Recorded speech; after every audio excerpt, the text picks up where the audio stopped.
ओम सभी को नमस्ते। आइए आज फिर एक नया विचार करते हैं।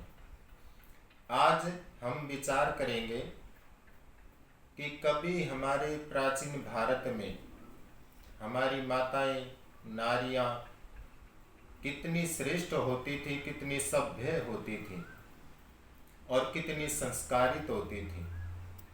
और उसी का कारण था कि माताओं का संस्कारित होना, श्रेष्ठ होना, सभ्य होना, उसी का कारण था कि वे बहुत उत्तम संतान उत्पन्न करती थी। जैसे माता अंजना ने हनुमान को उत्पन्न किया, माता कौशल्या ने श्री रामचंद्र जी को उत्पन्न किया। ये श्रेष्ठ संतान तभी होती थी जब माता सभ्य होती थी, बहुत श्रेष्ठ होती थी और श्रेष्ठ गुणों से ओतप्रोत होती थी। लेकिन देखो समय कितना बदल गया कि नारियां भी कितनी बदल गई, महिलाएं कितनी बदल गई। आज हम देखते हैं तो नारियां बहुत अश्लीलता में रहती हैं, बहुत अश्लीलता का प्रदर्शन करती हैं और ऐसी ऐसी चीज़ें नारियों के द्वारा दिखाई जाती है कि उससे समाज नष्ट हो रहा है। समाज में अश्लीलता फैल रही है, समाज में विचार फैल रहे हैं। देखो पहले नारियों को देवी कहा जाता था, लेकिन आज नारियों को मॉडल कहा जाता है। और उनका आप देख सकते हैं टीवी पर किस प्रकार से उनका प्रदर्शन दिखाया जाता है, अश्लीलता से भरा, गंदे कपड़े पहनकर, बहुत कम कपड़े पहनकर किस प्रकार अश्लीलता फैलाई जाती है। आप देख सकते हैं कैसे भारतवर्ष में वेश्यावृत्ति के कोठे चलते हैं। इस देह को ही व्यापार बना दिया, इस शरीर को एक व्यापार बना दिया।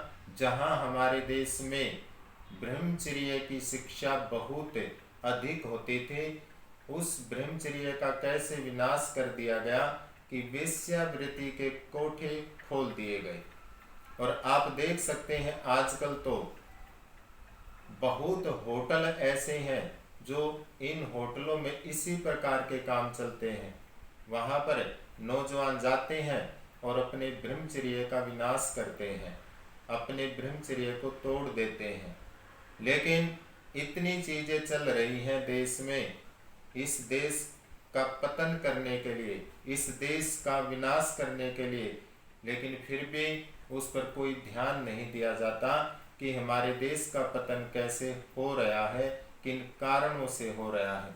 चाहे आप टीवी उठाओ, चाहे आप मोबाइल फोन उठाओ, कितनी ज़्यादा मात्रा में अश्लीलता को पिरोया जाता है और हमारे देश के नौजवानों का विनाश किया जाता है। और देखो जो नारी जिसको कभी देवी कहते थे, अगर वे देवी मॉडल बन जाएगी तो क्या तो वे संतान उत्पन्न करेंगी, और करेंगी तो वे संतान संस्कारित नहीं हो सकती, उन संतानों में गुण नहीं हो सकते, क्योंकि जिन्होंने उनको उत्पन्न किया है उनमें ही संस्कार नहीं, सभ्यता नहीं, श्रेष्ठ गुण नहीं। तो कैसी ऐसी नारी अच्छी संतान कैसे उत्पन्न करेंगी। तो ये मैं तो ये कहता हूँ कि वैसे तो देश में कहते हैं कि भाई देश की अर्थव्यवस्था इतने नंबर पर आ गई, देश ऊंचाइयों पे जा रहा है, देश का विकास हो रहा है और देश बहुत आगे बढ़ जाएगा। लेकिन जब इन चीज़ों को देखते हैं तो ऐसा लगता है कि जिस देश में नौजवान ही नहीं बचेगा, जिस देश में इतनी अश्लीलता फैलाई जा रही है अनेकों प्रकार से, वेश्यावृत्तियों के द्वारा, होटलों में गंदे कामों के द्वारा, और ये जो मैं बता रहा था मॉडल बना के नारियों को, तो ये देश बचने वाला नहीं है। इसलिए मैं निवेदन करता हूँ देशवासियों को कि वे जागरूक हो जाएं। अगर देश को बचाना चाहते हो, देश तभी बचेगा जब हम अपने पूर्वजों का अनुसरण करेंगे, अनुकरण करेंगे, अगर हमने उनका रास्ता, उनका पथ नहीं अपनाया तो इस देश को कोई नहीं बचा सकता। ये मैं पूरे विश्वास के साथ कहता हूँ। तो आप जागरूक हो जाए देश को बचाने के लिए। इसी के साथ अपनी वाणी को विराम देता हूँ। इति ओम शांति।